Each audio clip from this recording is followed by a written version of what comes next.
얼마 전 이 시간에 헌법재판소와 공수처 즉각 해체해야 한다라고 말씀드린 적이 있습니다. 고위공직자범죄수사처, 이름하여 공수처라고 부르고 있는데 공수처가 법을 다루는 수사기관이지요.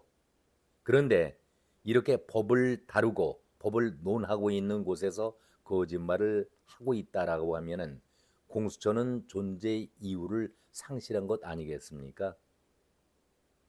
잘못한 공직자를 불러다가 거짓과 범죄를 추궁하는 곳이 공수처인데 오히려 그들이 거짓으로 자신들을 위장하고 행위를 숨기고 있다, 은폐하고 있다라고 한다면은 더 이상 존재 이유가 없는 것 아니겠습니까?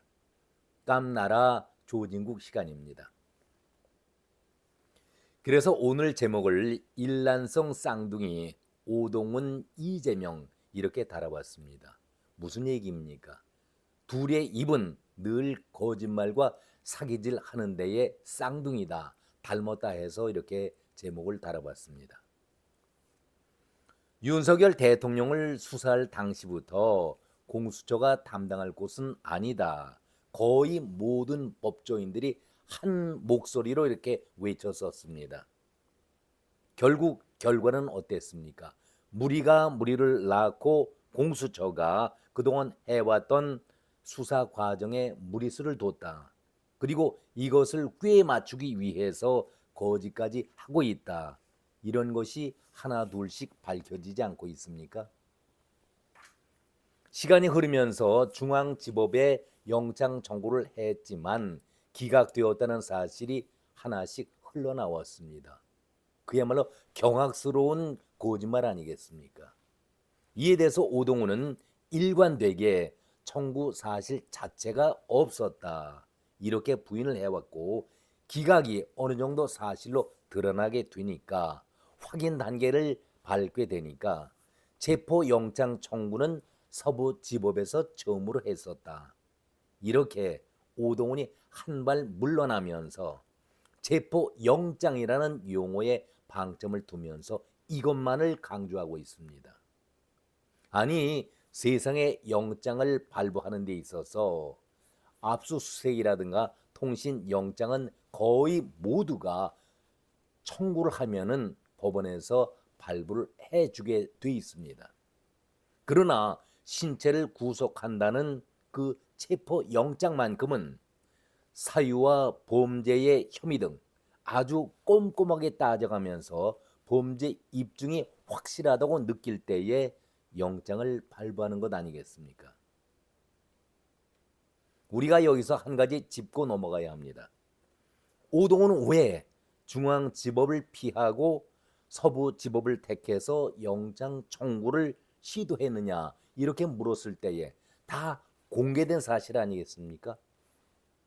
대통령 집무실과 관저가 서부지법 관할이기 때문에 영장 청구를 했다, 이렇게 영장 종류도 밝히지 않고 구체적인 내용도 밝힌 바가 없었습니다. 그런데 오동훈이 누굽니까? 부동산 업자입니까? 그게 아니라 법관, 법복을 입었던 법관 아니겠습니까? 이런 자가 거짓말을 밥 먹듯 하고 있다. 아무리 허접하고 거짓말을 자기의 본업으로 삼았던 판사라 할지라도, 아니, 대통령의 비상계엄 이후에 12월 3일 아닙니까? 바로 사흘 뒤부터 공수처는 윤 대통령에 대한 압수수색과 그리고 통신 과정에 대한 영장 청구를 지속적으로 해왔던 것이 지금 밝혀지고 있는 것 아니겠습니까? 세 차례 중앙지법에 영장을 청구했었지만은 모두 기각을 당했고, 그리고 구속 영장만큼은 동부지법으로 옮겨서 신청을 했다. 이것도 의문을 제기할 수 있는 것 아니겠습니까? 나중에 오동훈이 이것이 사실이 하나 둘씩 밝혀지게 되니까 이렇게 변명을 했습니다. 중앙지법에 영장 청구를 하기로 했는데 굳이 왜 서부지법에 영장 청구를 하는가, 이 질문을 의원들이 수없이 많이 질문했었죠. 그런데 영장 청구를 중앙지법에 했었다는 그 사실조차 은폐하고 사실이 아니다 이렇게 부인해왔던 것이 오동훈이었습니다. 단지 대통령실과 관저가 서부지법 관할이기 때문에 서부지법에 청구를 했을 뿐 다른 의도는 전혀 없었고 다른 것도 고려하지 않았다. 법에 의한 그런 영장 청구였다라고 자기는 깨끗하게 바르게 청구했다는 사실만을 강조했는데 이것이 거짓말이라는 것 아니겠습니까? 한마디로 새빨간 거짓말을 오동훈이 하고 있었다는 사실이 뒤늦게 밝혀지니까 지금 헌재에 재판받는 것 자체가 그대로 그냥 뒤집어 놓은 것 아니겠습니까? 경악 그 자체 아니겠습니까? 이제 검찰에서도 오동훈이 하도 거짓말을 하고 있으니까 중앙지법에서 영장이 기각이 되는데도 그런 사실이 없다라고 얘기하니까 위증한 것 아니겠습니까? 그러니까 검찰에서도 공수처에 오동훈에 대해서 수사를 해보겠다 이렇게 밝히고 있으니까 기고만장했던 오동훈이가 이제는 잘못하면은 또 대한민국 국립 호텔에 식사를 하게 되는 무료 급식을 하게 되는 순서가 바로 오지 않을까 이런 걱정 아닌 걱정도 해보게 됩니다. 세상 참 많이 변했지요. 아니 목소리를 그동안 얼마나 높이면서 오히려 의원들에게 국민의힘 의원들에게 당당하게 공격을 해댔었습니까? 자기는 조금도 부끄러움이 없고 정상적인 절차에 따라서 서부지법에 영장을 청구했을 뿐이다. 그리고 체포영장은 처음이다. 이렇게 강조해왔던 것 아니겠습니까? 그런데 그 뒷 배경을 알아보니까 오동훈이도 잘나나 못나나 법관 출신 아니겠습니까? 법에 의한 청구를 해야 하니까 속으로 내심 중앙지법에 영장을 청구하는 것이 옳다라고 생각을 했기 때문에 쉬쉬하면서 아주 도둑놈 담을 넘어가듯이 은밀하게 비밀리에 법 규정대로 중앙지법에다가 영장 청구를 3번 한 것 아니겠습니까? 압수수색 통신영장 또 압수수색 모두 다 기각을 되니까 이제는 구속영장을 동부지검으로 옮겨서 신청을 합니다. 왜 그랬을까요? 중앙지법에 했다는 것은 모두 기각이 됐고 그러니까 중앙지법에 또다시 영장을 청구했어도 기각당할 것은 뻔하니까 동부지법으로 옮겨가고 있었다. 참 가증스러운 오동훈 아닙니까? 3차례 영장이 기각이 되니까 다시 청구하는 것을 포기하고 동부지법으로 방향을 돌렸었는데 구속영장 신청한 것도 정말 이자가 법조인 맞고 판사가 맞는가 의문이 들 정도로 간교하고 아주 교활했습니다. 보통 법조인들은 특별한 요건이 새로 발생되거나 추구할 내용이 없다라고 한다면은 여기에서 영장 청구는 그치게 마련이죠. 이것이 보통의 관례였습니다. 자기 자신도 영장 청구 자체가 무리했다라고 스스로 멈추는 것이 도리였는데 자기들 생각을 안 했겠습니까? 오동훈 역시 그 참모들도 똑같이. 그런데 중앙지법에는 도저히 안 되니까 동부지법으로 옮겨서 구속영장 또 구체적인 것 아니겠습니까? 신체를 구속하는 것이니까. 왜 그렇다면 동부지법으로 갔을까? 오동훈에게 다시 한번 물어봅니다. 그러면은 왜 동부지법에 구속영장을 신청했느냐? 이렇게 물어보니까 답이 없습니다. 답이 없어요. 자기 말대로 대통령 관저라든가 대통령 집무실도 서부지법 관할인데 굳이 동부지법 그 먼 동부지법으로 신청해야 될 이유가 어디 있었느냐? 그 질문에 답이 없습니다. 여기서도 그런데 기각이 됐죠. 엊그제 보도에 따르면 기가 막힌 그런 내용을 언론들이 보도하지 않았었습니까? 아니, 민주당과 그리고 사이비 언론을 통해서 내란 수개니 내란 우두머리 하면서 누구를 적시했습니까? 윤석열 대통령을 그동안 아주 맹공격을 하면서 적시해 왔었는데, 영장 청구에 그렇다면은 가장 범죄 혐의가 강한 피의자를 구속한다라고 이름을 올려야 될 것 아니겠습니까? 그런데 내용상으로 보니까 기각된 구속영장이지만 김용현 국방부 장관의 이름이 기각 사유로 나와 있습니다. 왜 그랬을까요?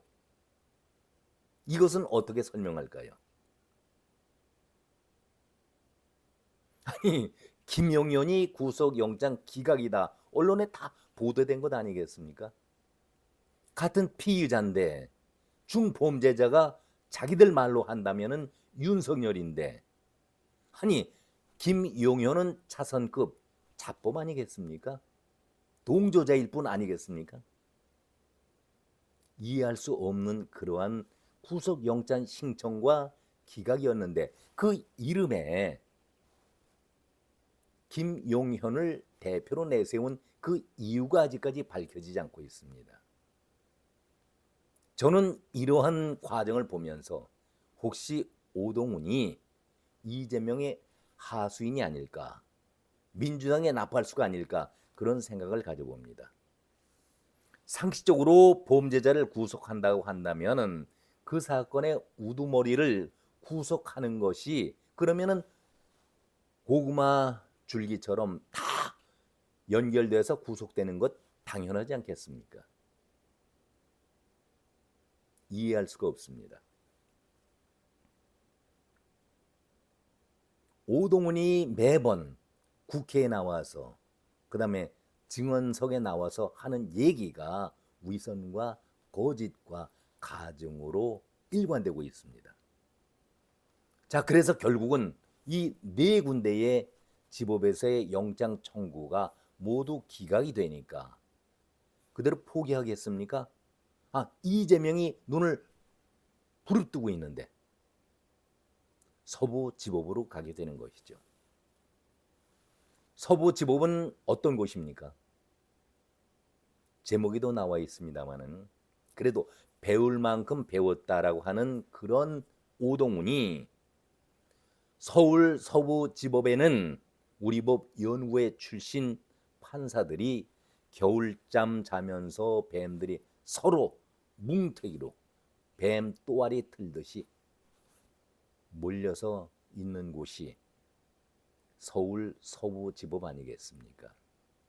우리 법 연구회 출신 판사들의 마치 집합소가 된 듯 많은 판사들이 우리 법 연구회 출신인데 서울 서부지법의 동면을 취하는 뱀 또아리처럼 그 자세를 취하고 있는 그곳에다 신청을 해서 결국은 3전 4기인가요? 4전 5기인가요?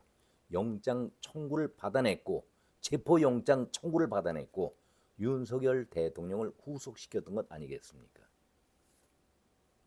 그러면서 오동훈은 맨 마지막에 여기저기에서 딱 기각됐던 것은 숨기고 서울 서부지법의 대통령 집무실과 관저가 있었기 때문에 관할 서부지법에 영장 청구를 했고 여기에서 정당하게 받았다라고 항변하고 있는 것 아니겠습니까? 정말 이런 자가 어떻게 공수처의 수장이 될 수가 있겠습니까? 이재명과 별반 다를 바가 없는 사기꾼 아니겠습니까? 오동훈의 쭉 하는 얘기를 들어보면은 그 과정을 살펴볼 때에 내가 스스로 거짓말을 하고 있다라고 고백하고 있는 것 아니겠습니까? 어떻게 이런 자를 하루라도 그대로 공수처 처장으로 앉혀놓고 국민의 혈세로서 월급을 줘야 합니까? 우두머리를 범죄의 혐의자로 적시를 해놓고 그 아래 김용현을 구속영장의 이름으로 올린다. 이것이 통할 수 있는 얘기입니까? 이런 것을 바라볼 때에 법원에서 해야 할 일이 이제는 거의 끝나가는 것 같습니다. 시작부터 잘못됐는데 무슨 판결이 재판을 할 수가 있다는 말입니까? 저는 여기에서 왜라는 질문을 던집니다. 왜라는 질문. 누구의 지시로 끝까지 왜 이렇게 영장을 신청했을까? 다른 법원, 중앙지법을 해서 기각이 되면 끝나야 하는데 3번씩이나 청구를 했었고 또 동부지법으로 영장을 들고 갔고 거기에서도 기각되니까 서울 서부지법 동면을 취하고 있는 뱀 또아리들, 우리 법 연구회 출신들이 그대로 가득 모여있는 그런 곳으로 신청을 하러 갔을까? 많은 법조인들과 의원들은 영장 쇼핑이라는 얘기를 했었는데 저는 영장 쇼핑이 아니라 동양 구걸하러 다니는 영장 청구를 구걸하러 다니는 그런 모습 아닐까요? 나경원이 어제 그런 말을 했습니다. 영장 찾아 산만리. 6, 70년대 만화 중에서 그런 제목이 있었죠. 엄마 찾아 산만리. 그 제목을 연상시키는 그 패러디에 인용을 했었던 그런 내용도 보였습니다만은 오동훈의 그 집념이 포기할 수 없었다는 것은 왜 그랬을까? 당연히 4번씩이나 기각이 된다라고 하면은 어느 검찰도 배짱 있게 제 청구를 그렇게 4번, 5번씩 하질 않습니다. 할 자신이 없는 것이죠. 이것도 대단히 검찰에서 수사해야 할 중요 사안 중에 하나입니다. 이것도 검찰이 계속 오동훈에 대해서 수사할 중요 사안 중에 하나라는 말씀을 다시 한번 드립니다. 오동훈이 겨울잠 동면을 취하고 있었던 뱀 또아리 틀고 있는 서울 서부지법에 우리법 연구회 출신들이 가장 많았다는 것을 알고 이제 어쩔 수 없이 영장을 받아야 하니까 서부지법을 노크한 것 아니겠습니까? 이 안에는 우리의 동기들이 많이 있다라는 그러한 신라 같은 희망인지 무슨 희망인지 그걸 걸고 신청을 했던 것 아니겠습니까? 대표적인 사람이 헌법재판소의 정계선이 바로 거기에 출신자가 이번에 재판관이 된 것 아니겠습니까? 여기에 대해서 언론들이 그리고 국민의힘에서 아주 강하게 비난을 했었죠. 오동훈이가 정계선과 함께 우리법 연구회 출신이다 이렇게 비난을 하게 되니까 오동훈이 말 장난을 하게 됩니다. 오동훈, 당신은 서울대학교 나온 사람이 맞습니까? 서울대 동문들 선후배 따질 때에 하나 물어봅시다. 정말 양심적으로 한번 대답 좀 해주시죠. 과거 60년대에는 대학별로 입학 시험을 치렀었죠. 그리고 대학에 입학을 하면서 80년대에는 그 수험 입학 제도가 바뀌었죠. 국가에서 수능 시험 제도로 바뀌어서 전국 모두가 대학에 가려면은 똑같은 수능 시험을 치러야 합니다. 그러면서 신입생을 뽑았죠. 그렇다면은 과거에 대학별로 입학한 서울대생들만이 서울대 동문으로 인정을 하고 80년대 이후에 수능 시험으로 입학한 서울대생들은 동문 아니라고 차별화시킵니까? 동문으로 여기지 않습니까? 왜 이렇게 말장난을 합니까? 오동훈 씨, 일제 치하 때에는 대학은 경성제국대학밖에 없었죠. 보성 전문 연희 전문. 그러면은 연세대, 고려대 그 동문들이 그 많은데 보성 전문 출신은 고려대 동문이 아닙니까? 연희 전문은 연세대 동문이 아닙니까? 경성제대 출신 그 사람들은 서울대학교 동문이 아닙니까? 왜 이렇게 가볍게 가증스러운 말장난을 하고 있습니까? 나는 우리법 연구에 소속되지 않았다. 그런데 우리법 연구회가 해쳐 모여하면서 만든 것이 국제인권법 연구회 아닙니까? 거기는 들어가 있습니까?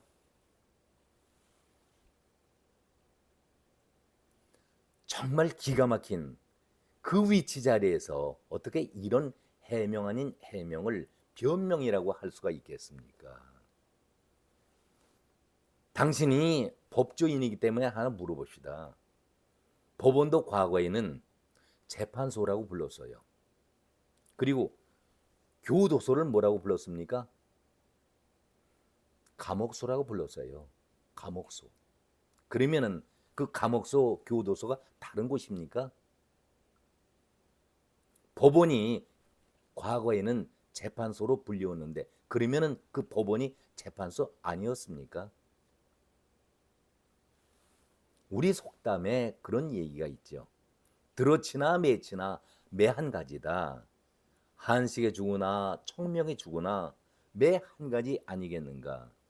도대체 무슨 차이가 있다라고 이따위를 이런 것을 변명이라고 주장하고 있습니까? 이럴 때에 당신에게 꼭 어울리는 말이 있습니다. 비속어이지만 한번 써보겠습니다. 정말 쪽팔리지 않습니까? 어떻게 이런 쪽팔리는 일을 당신의 법조인으로서 공수처장이라는 위치에서 그런 말을 할 수가 있겠습니까? 쪽팔리지 않습니까? 이런 당신이 법복을 입고서 정의와 공정, 공평을 주장하면서 남의 잘잘못을 따졌다는 것이 얼마나 커다란 모순 아닙니까? 법관 시절에 법원 중앙홀에는 DK의 정의의 여신상이 새겨져 있는데 그 정의의 여신상을 수없이 보고 다니면서 무엇을 느꼈습니까? 공평과 공정, 올바른 재판을 하라고 했는데 당신의 마음속에는 불의 속에 악의 속에 사기치고 거짓 재판을 해왔다는 것을 스스로 인정하고 다녔다는 얘기입니까? 이미 결론은 말씀드렸습니다. 공수처는 이제 문을 닫아야 합니다. 문재인 퇴임 이후에 검찰의 칼이 무섭기 때문에 검찰의 옷을 홀라당 벗겨갖고 완전히 벗겨서 그 권한을 공수처라는 곳으로 줬는데 공수처는 수사할 수 있는 것도 없고 영장 청구도 안 되는 그야말로 껍데기뿐인 공수처를 왜 만들었을까요? 그야말로 사생활을 만들어 놓고 문재인은 희희낙낙 양산으로 내려간 것 아니겠습니까? 즉각 해체만이 답입니다. 오늘은 여기까지입니다. 고맙습니다.